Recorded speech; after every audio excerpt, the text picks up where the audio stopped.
दौरा है और 2 दिवसीय भूटान दौरे पर पीएम मोदी नरेंद्र रहेंगे। और इसके साथ ही आपको बता दें कि भगवान बुद्ध के पवित्र अवशेषों की पूजा अर्चना भी करेंगे और इसके साथ ही वैश्विक शांति प्रार्थना महोत्सव में भी शामिल होंगे पीएम मोदी। और पीएम करेंगे 1020 मेगावाट परियोजनाओं का उद्घाटन। तो वैश्विक शांति प्रार्थना महोत्सव में पीएम मोदी शामिल होंगे। पीएम 1020 मेगावाट परियोजना का उद्घाटन भी करेंगे। तो 2 दिवसीय भूटान दौरे पर पीएम मोदी रहेंगे। भगवान बुद्ध के पवित्र अवशेषों की पूजा अर्चना करेंगे। वैश्विक शांति प्रार्थना महोत्सव में शामिल भी होंगे। मेगावाट परियोजना का भी उद्घाटन करने जा रहे हैं पीएम नरेंद्र मोदी। 11 नवंबर को ही भूटान दौरे पर है पीएम मोदी। भगवान बुद्ध के पवित्र अवशेषों की भी पूजा अर्चना करेंगे और इसके साथ ही वैश्विक शांति प्रार्थना महोत्सव में भी शामिल होने जा रहे हैं पीएम मोदी। तो बड़ी खबर आपको बता रहे हैं, जहां पर पीएम मोदी का 11 नवंबर को दौरा है। प्रधानमंत्री नरेंद्र मोदी 11 और 12 नवंबर को भूटान की राजकीय यात्रा पर रहेंगे और इसके साथ ही विदेश मंत्रालय ने यह कह दिया है कि इस यात्रा का उद्देश्य दोनों देशों के विशेष संबंधों और मजबूत उनको करना है। और इसके साथ ही भूटान यात्रा के दौरान प्रधानमंत्री भूटान के राजा जिग्मे खेसर नामग्याल और इसके साथ ही आपको बता दें उनसे मुलाकात करेंगे और दोनों नेता भारत और भूटान सरकार द्वारा संयुक्त रूप से विकसित 1020 मेगावाट की परियोजना का उद्घाटन करेंगे। वो भूटान के प्रधानमंत्री शेरिंग तोब्गे से भी मिलेंगे और इसके साथ ये भी जानकारी है कि प्रधानमंत्री भूटान की शाही सरकार द्वारा आयोजित वैश्विक शांति प्रार्थना महोत्सव में भी भाग लेंगे। यात्रा के दौरान ही प्रधानमंत्री नरेंद्र मोदी 2 नई भारत भूटान रेलवे परियोजनाओं की प्रगति की समीक्षा करेंगे और इनमें असम को दक्षिणी भूटान से जोड़ने वाली कोकराझार और इसके साथ ही गेलेफू लाइन और बंगाल को दक्षिण पश्चिमी भूटान से जोड़ने वाली बांद्रा हाट समस्या से लाइन भी शामिल बताई जा रही है। तो पीएम नरेंद्र मोदी का भूटान दौरा है और इसके साथ ही आपको बता दें कि 1020 मेगावाट की परियोजना का पीएम नरेंद्र मोदी उद्घाटन करेंगे। शांति प्रार्थना महोत्सव में भी पीएम मोदी शामिल होंगे और 2 नई रेल परियोजनाओं की भी समीक्षा करेंगे।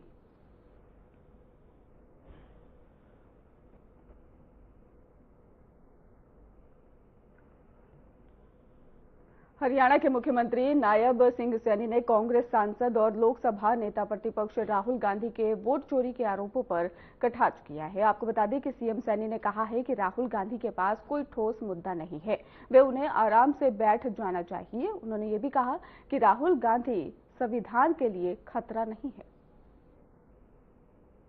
ये राहुल गांधी फ्रस्ट्रेशन में आ गया, कभी वो कुछ बोलते हैं कभी कुछ बोलते हैं, मुद्दा उनके पास नहीं है। कभी बोलते हैं ईवीएम खराब है, ईवीएम को गाली देना शुरू कर देते हैं जब वो अपनी हार देखते हैं। कभी वो लोकतंत्र को, चुनाव आयोग को गाली देना शुरू कर देते हैं जब अपनी हार देखते हैं। राहुल को ये ध्यान में नहीं है कि हमारे पूर्वजों ने 3 पीढ़ियों ने शासन किया है। 3 पीढ़ियां अगर शासन करने के बावजूद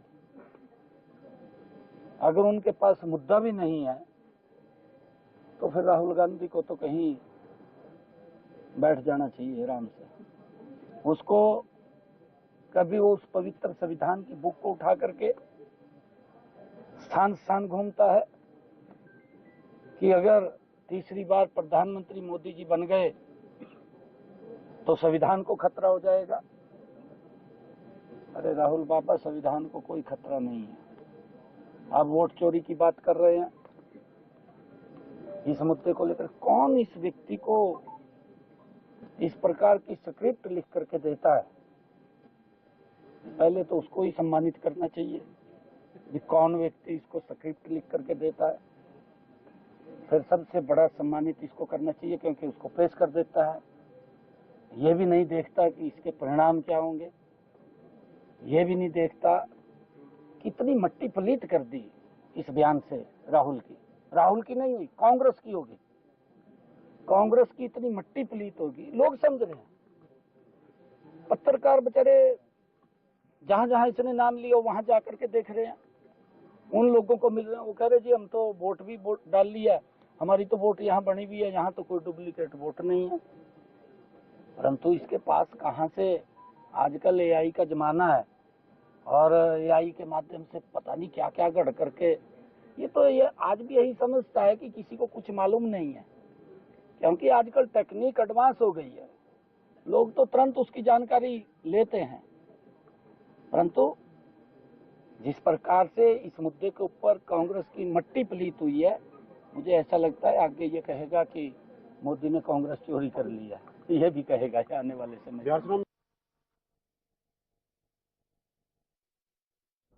उत्तर प्रदेश के मुख्यमंत्री योगी आदित्यनाथ ने जनता दर्शन कार्यक्रम के दौरान जनता से सीधे मिलकर उनकी समस्याएं सुनी हैं। मुख्यमंत्री ने लोगों की समस्याओं के समाधान के लिए संबंधित अधिकारियों को कार्रवाई के निर्देश दिए। इस अवसर पर ही नागरिक ने सड़क, बिजली, पानी और अन्य स्थानीय मुद्दों को उठाया है।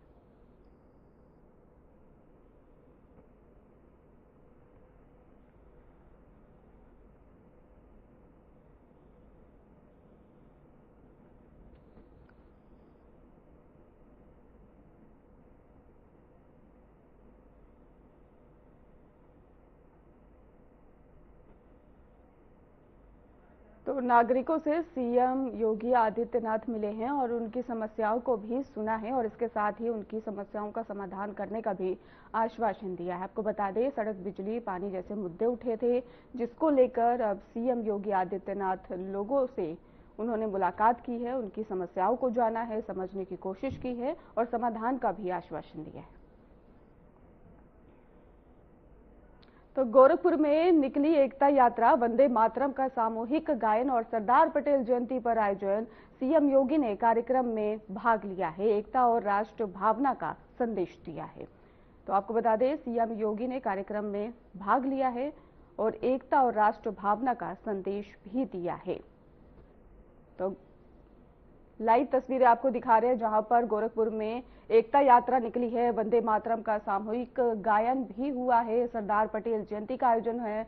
आपको तस्वीरें लाइव दिखा रहे हैं, जहां पर सरदार पटेल जयंती पर आयोजन हुआ है। सीएम योगी ने कार्यक्रम में भाग भी लिया है और इसके साथ ही आपको बताते चले कि गोरखपुर में एकता यात्रा निकली है, जहां आप तस्वीरों में देख सकते हैं सीएम योगी आदित्यनाथ पहुंच चुके हैं और सरदार पटेल जयंती पर यह आयोजन किया जा रहा है, जहां पर सीएम योगी आदित्यनाथ शामिल हैं। एकता और राष्ट्र भावना का यहां पे संदेश देना की जो तैयारी है वो लगातार जारी है। तो सीएम योगी आदित्यनाथ का भव्य स्वागत जो है वो भी हुआ है। सुरक्षा व्यवस्था के पुख्ता इंतजाम भी साफ तौर पर नजर आ रहे हैं। तो सीएम योगी कार्यक्रम में भाग लेने के लिए पहुंच चुके हैं। आपको बता दें कि गोरखपुर में एकता यात्रा भी निकली है और इसके साथ ही सीएम योगी आदित्यनाथ पहुंच चुके हैं एकता यात्रा में, जहां पर जनता जो है उनका स्वागत करती नजर आ रही है। इसके साथ ही सीएम योगी आदित्यनाथ ने सभी का स्वागत हाथ जोड़कर किया है। सुरक्षा व्यवस्था की अगर बात की जाए तो पुख्ता इंतजाम नजर आ रहे हैं और इसके साथ ही जनता में काफी ज्यादा उत्साह भी देखने को मिल रहा है। तो एक गोरखपुर से आपको लाइव तस्वीरें दिखा रहे हैं, जहां पर सीएम योगी आदित्यनाथ एकता यात्रा में पहुंच चुके हैं, जहां पर लोग उनका अभिनंदन कर रहे हैं, स्वागत कर रहे हैं। इसके साथ ही सीएम योगी आदित्यनाथ ने हाथ जोड़कर सभी का स्वागत किया है। तो एकता और राष्ट्र भावना का संदेश देने की जो लगातार कोशिश है वो सामने आ रही है। तो लाइव तस्वीरें गोरखपुर से, जहां सीएम योगी आदित्यनाथ एकता यात्रा में शामिल हैं और गोरखपुर से आपको तस्वीरें दिखा रहे हैं, जहां पर भारी संख्या में लोग मौजूद हैं। उत्साह लोगों पर खास तौर पर देखने को मिल रहा है। इसके साथ ही राष्ट्रगान के साथ कार्यक्रम की शुरुआत नजर आ रही है। तो सीएम योगी आदित्यनाथ कार्यक्रम में शामिल होने के लिए पहुंच चुके हैं। राष्ट्रगान हो रहा है और सीएम योगी आदित्यनाथ मौजूद हैं। वहीं सुरक्षा व्यवस्था की बात करें तो वो भी पुख्ता नजर आ रहे हैं और जनता का जो उत्साह है वो साफ तौर पर दिखाई दे रहा है। तो गोरखपुर में एकता यात्रा निकली है, जहां पर सीएम योगी आदित्यनाथ मौजूद हैं। राष्ट्रगान के साथ आपको लाइव तस्वीरें गोरखपुर से दिखा रहे हैं, जहां पर राष्ट्रगान चल रहा है और इसके साथ ही सीएम योगी आदित्यनाथ मौजूद हैं।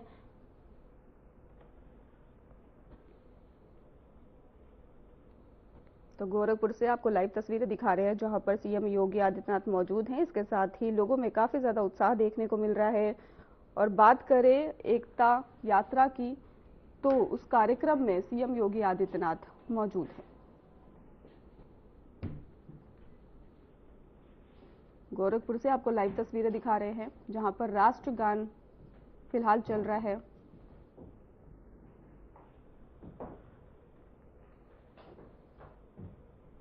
तो सीएम योगी ने कार्यक्रम में भाग भी ले लिया है और इसके साथ ही गोरखपुर में ये एकता यात्रा निकाली जा रही है, जहां पर सीएम योगी आदित्यनाथ पहुंच चुके हैं। और आपको बता दें कि यात्रा गोरखपुर में निकाली जा रही है।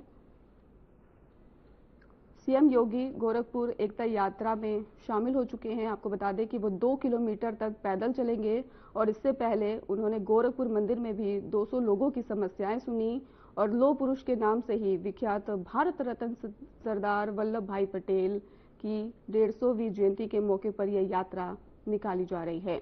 यूपी के सभी विधानसभा क्षेत्रों में भी एकता यात्रा आपको बता दें कि आज से 25 नवंबर तक निकाली जानी है। इसकी शुरुआत आज योगी आदित्यनाथ द्वारा गोरखपुर से की जा रही है। आपको बता दें कि सीएम योगी टाउन हॉल में मौजूद गांधी प्रतिमा से ही सुबह यह यात्रा जो है उसकी शुरुआत हो रही है। और इसके साथ ही आपको बताते चले कि सीएम यात्रा से निकलने के बाद ही एकता यात्रा आगे बढ़ जाएगी और लगभग 10 किलोमीटर की दूरी तय करने के बाद ये यात्रा गीता वाटिका के पास विशंभर पाठक पार्क में खत्म होगी। तो गोरखपुर से आपको लाइव तस्वीरें दिखा रहे हैं, जहां पर सीएम योगी आदित्यनाथ कार्यक्रम में पहुंचे हुए हैं और जहां पर राष्ट्रीय गान जो है वो चल रहा है। तो सीएम योगी आदित्यनाथ गोरखपुर एकता यात्रा में शामिल हो रहे हैं। 2 किलोमीटर तक वो पैदल चलेंगे और इससे पहले उन्होंने गोरखपुर मंदिर में भी 200 लोगों की समस्याएं सुनी, जिसके बाद वो एकता यात्रा में शामिल हुए हैं। आपको बता दें कि लौह पुरुष के नाम से विख्यात भारत रत्न सरदार वल्लभ भाई पटेल की 150वीं जयंती के मौके पर यह यात्रा निकाली जा रही है। यूपी के सभी विधानसभा क्षेत्रों में भी एकता यात्रा जो है वो आज से ही शुरू हो चुकी है। सीएम योगी आदित्यनाथ कार्यक्रम में शामिल हुए, इसके बाद यह यात्रा शुरू हो चुकी है। 25 नवंबर तक ये यात्रा निकाली जानी है और इसकी शुरुआत आज सीएम योगी आदित्यनाथ कर रहे हैं।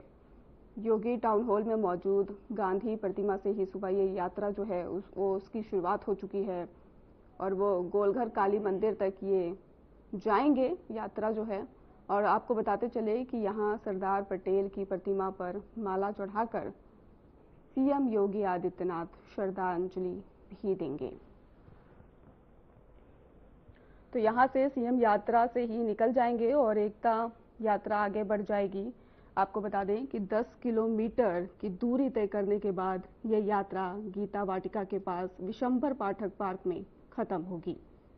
तो लाइव तस्वीरें आपको गोरखपुर से दिखा रहे हैं, जहां पर सीएम योगी आदित्यनाथ कार्यक्रम में मौजूद हैं। तो 25 नवंबर तक ये एकता यात्रा निकाली जानी है और सीएम योगी आज गोरखपुर में एकता यात्रा निकालेंगे, जिसके बाद से ये यात्रा की शुरुआत हो जाएगी। 25 नवंबर तक ये यात्रा चलेगी। फिलहाल आपको बता दें कि 2 किलोमीटर तक सीएम योगी आदित्यनाथ पैदल चलेंगे और इससे पहले ही सीएम योगी गोरखपुर मंदिर में ही लोगों से मुलाकात कर आए हैं, उनकी समस्याएं सुनकर आए हैं। करीब 200 लोगों से उन्होंने मुलाकात की है और समस्याएं सुनी हैं। और इसके साथ ही यूपी के सभी विधानसभा क्षेत्रों में एकता यात्रा आज से ही 25 नवंबर तक चलेगी, जिसकी शुरुआत सीएम योगी आदित्यनाथ आज से कर रहे हैं। तो गोरखपुर से लाइव तस्वीरें, जहां पर सीएम योगी आदित्यनाथ सभी का अभिनंदन करते हुए नजर आए। लोगों में उत्साह खास तौर पर देखने को मिल रहा है। तो सीएम यात्रा से निकलने के बाद ही एकता यात्रा जो है वो आगे बढ़ जाएगी और लगभग 10 किलोमीटर की दूरी तय करने के बाद ये यात्रा गीता वाटिका के पास विशंभर पाठक पार्क पे खत्म होगी। तो एकता पदयात्रा में शामिल जो लोग हैं उनमें जोश खास तौर पर देखने को मिल रहा है। देशभक्ति के नारे लगते हुए दिख रहे हैं। यात्रा में आए लोग भारत माता की जय जैसे नारों के साथ उत्साह और राष्ट्रीय भावना का प्रदर्शन करते हुए नजर आ रहे हैं। इस दौरान ही लोग झंडे और बैनर भी जो हैं वो लेकर पद यात्रा करते हुए नजर आएंगे। तो गोरखपुर मंदिर में सीएम योगी ने करीब सुबह ही 200 लोगों की समस्याएं सुनी हैं और समाधान करने की कोशिश की, जिसके बाद वो एकता यात्रा में शामिल हुए हैं। उन्होंने जरूरतमंदों के आवास, बेटियों की शादी और गंभीर बीमारियों के इलाज, आर्थिक सहायता का भरोसा भी दिया वहां पर। और इसके साथ ही जनसभा को संबोधित भी सीएम योगी आदित्यनाथ करेंगे। और यात्रा शुरू करने से पहले ही मुख्यमंत्री नगर निगम में मौजूद रानी लक्ष्मीबाई पार्क भी पहुंचे और यहां पर उन्होंने भी प्रतिमा पर पुष्प अर्पित किया। फिलहाल आपको बताएं कि यात्रा ऐतिहासिक बनाने की जो बीजेपी की तैयारी है वो साफ तौर पर नजर आ रही है। आपको बता दें कि एकता यात्रा को ऐतिहासिक बनाने के लिए बीजेपी नेताओं और कार्यकर्ताओं ने जोरदार तैयारी की है और इस यात्रा में प्रदेश सरकार के कई मंत्री भी शामिल है। लौह पुरुष सरदार वल्लभ भाई पटेल की 150वीं जयंती के उपलक्ष्य में 31 अक्टूबर से ही प्रदेश भर में कार्यकर्ताओं का जो सिलसिला था वो शुरू हो चुका था।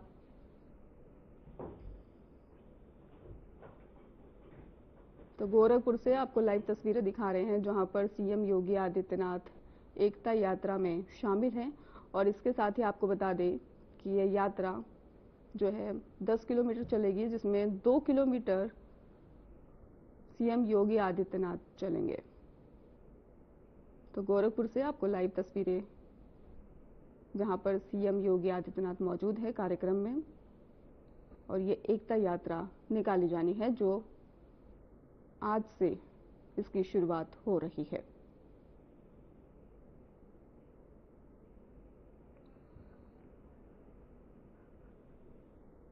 बता दें आपको कि 2 किलोमीटर तक पैदल चलने वाले हैं सीएम योगी आदित्यनाथ। इससे पहले उन्होंने गोरखपुर मंदिर में भी पहुंचे हुए थे जहां उन्होंने समस्याएं सुनी लोगों की और सभी विधानसभा यूपी के क्षेत्रों में ही एकता यात्रा 25 नवंबर तक निकाली जानी है, जिसकी शुरुआत आज योगी आदित्यनाथ गोरखपुर से कर रहे हैं। उनके साथ कई मंत्री भी मौजूद हैं और इसके साथ ही आपको बता दें कि वो गोलघर काली मंदिर तक जाएंगे और वहां पर सरदार पटेल की प्रतिमा पर माला चढ़ाकर श्रद्धांजलि भी अर्पित करेंगे। तो गोरखपुर से आपको लाइव तस्वीरें दिखा रहे हैं जहां पर सीएम योगी आदित्यनाथ मौजूद है कार्यक्रम में।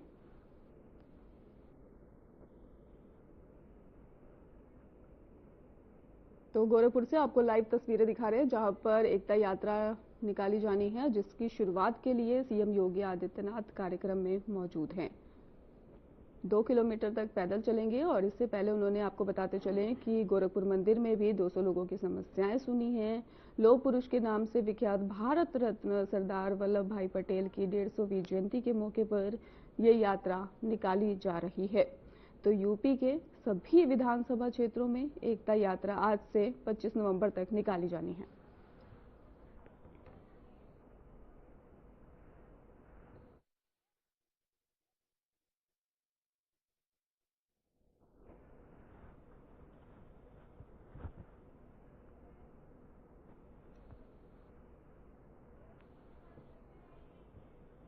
तो गोरखपुर से आपको लाइव तस्वीरें दिखाए थे जहां पर कार्यक्रम एकता यात्रा में जो कार्यक्रम चल रहा है उसमें सीएम योगी आदित्यनाथ मौजूद है। इसके साथ ही राष्ट्रगान जो है वो हो चुका है। सीएम योगी आदित्यनाथ आपको बता दें कि सुबह ही मंदिर पहुंचे थे जहां पर 200 लोगों से उन्होंने मुलाकात भी की थी और कार्यक्रम में भाग फिलहाल ले लिया। सरदार पटेल राज्य के यशस्वी, लोकप्रिय, जो उत्तर प्रदेश के सभी दिलों पर राज करते हैं, ऐसे हम सबके राज्य के यशस्वी मुख्यमंत्री, परम आदरणीय, श्रद्धा के केंद्र आदरणीय महाराज जी, मंच पर विराजमान हमारे मेयर साहब, एमएलसी धर्मेंद्र जी, सभी सम्मानित विधायकगण, उपस्थित यहां महानगर के कार्यकर्ता, डॉक्टर, इंजीनियर, बच्चे, सभी को मैं सिर झुकाकर आप सबको प्रणाम करता हूं, आप सबका अभिवादन करता हूं। मित्रों, एक घटना का, बस एक दो घटना का जिक्र करेंगे। आप कल्पना कर सकते हैं आज के समय मित्रों, उस समय क्या परिस्थितियां रही होगी। सरदार पटेल जैसा एक ताकतवर व्यक्तित्व, त्यागी पुरुष, जिसको राज्य के 15 राज्यों के 13 राज्यों ने राष्ट्रीय अध्यक्ष के लिए नॉमिनेट कर दिया था और केवल 3 राज्यों ने किसी का नाम प्रस्तावित नहीं किया था। और जो कांग्रेस का राष्ट्रीय अध्यक्ष होता है वही देश का प्रधानमंत्री बनता है। इस देश का प्रधानमंत्री के रूप में केवल शपथ लेना था, लेकिन एक राज्य आचार्य जी ने कहा कि नहीं, नेहरू का भी नामांकन होना चाहिए। तो संशोधन होने के बाद दिल्ली राज्य ने एक नाम प्रस्तावित किया, केवल एक राज्य ने, वह भी संशोधन होने के बाद। सरदार पटेल ने जब निर्णय हो गया था तो सरदार पटेल महात्मा गांधी के पास जाते हैं। महात्मा गांधी जी से पूछते हैं क्या करना चाहिए।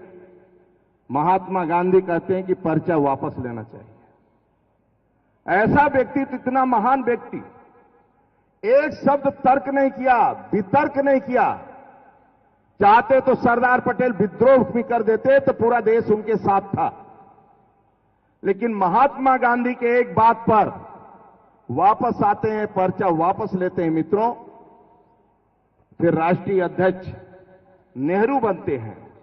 यदि सरदार पटेल उस समय राष्ट्रीय अध्यक्ष होकर देश के प्रधानमंत्री बन गए होते मित्रों, तो देश कहां से कहां पहुंच जाता, इसकी हम कल्पना नहीं कर सकते थे, और किसान आत्मनिर्भर होता है।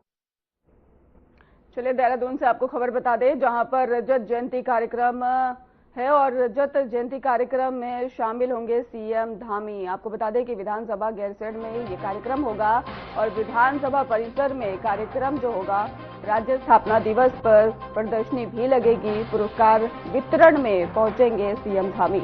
राज्य स्थापना दिवस पर सीएम धामी भी कार्यक्रम में शामिल होने जा रहे हैं। रजत जयंती कार्यक्रम है, देहरादून में से आपको खबर बता रहे हैं, जहां पर कार्यक्रम में सीएम पुष्कर सिंह धामी भी शामिल होंगे। विधानसभा गैरसैंण में यह कार्यक्रम होगा और विधानसभा परिसर में कार्यक्रम ये होने जा रहा है और राज्य स्थापना दिवस पर प्रदर्शनी भी लगेगी, जिसको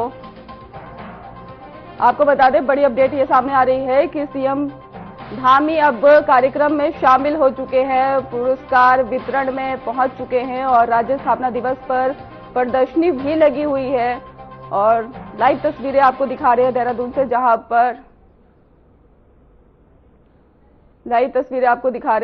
पर सीएम धामी कार्यक्रम में शामिल हो चुके हैं। तो राष्ट्रीय गान के साथ ही कार्यक्रम की शुरुआत जो है वो हो रही है। विधानसभा गैरसैंण में यह कार्यक्रम है और आपको बता दें कि सीएम धामी कार्यक्रम में शामिल हो चुके हैं। तो विधानसभा परिसर में यह कार्यक्रम है जिसमें सीएम धामी शामिल हैं। राज्य स्थापना दिवस पर ही प्रदर्शनी भी लगी हुई है। एक और खबर आपको बताते चले, जहां पर रीवा को नई उड़ान की सौगात है वो मिलने वाली है। रीवा दिल्ली रीवा हवाई सेवा का शुभारंभ और इसके साथ ही 72 सीटर हवाई सेवा संचालन का वर्चुअली शुभारंभ। मुख्यमंत्री मोहन यादव इसका उद्घाटन करेंगे। वीडियो कॉन्फ्रेंसिंग के माध्यम से ही शुभारंभ होगा और नई उड़ानों से यात्रा आसान होने जा रही है। तो रीवा से बड़ी खबर आपको बता रहे हैं, जहां पर नई उड़ान की सौगात लोगों को मिलने जा रही है। रीवा दिल्ली रीवा हवाई सेवा का शुभारंभ होगा। 72 सीटर हवाई सेवा संचालन का वर्चुअली शुभारंभ है। मुख्यमंत्री मोहन यादव उद्घाटन करेंगे।